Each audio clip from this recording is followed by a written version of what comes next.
In the 90s, I was primarily a comic book artist. It took me like several years to get to the point where I was able to make work for my favorite publisher, Fantagraphics.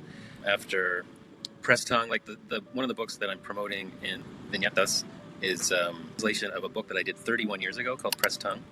From comic books, my career sort of divided into animation, comic books, and then after a while I reached a plateau in comics, so I basically gave them up for several years and started making animated TV shows.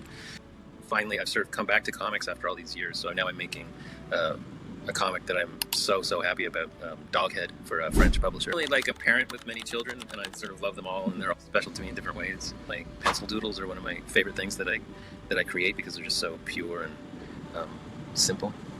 I call it aimless doodling, where I'm not working towards a particular project, I'm just drawing. And sometimes I feel like the only reason I'm creating TV shows and paintings and children's books is because I need to create something substantial in order for people to have something, to grab onto.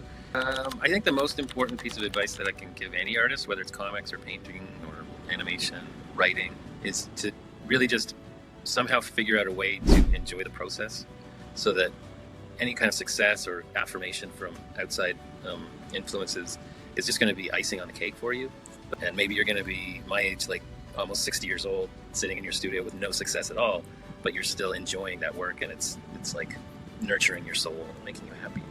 That's because you work so hard to be an artist so that you can make a career out of it, and then when the career comes, it becomes almost like a burden because there are a lot of responsibilities and schedules.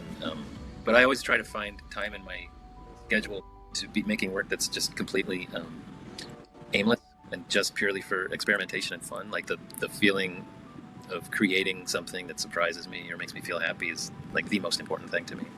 A little bit of research about A Coruña, like about the festival. We saw videos of the festival and we looked at how beautiful the town is, and like we're just so excited.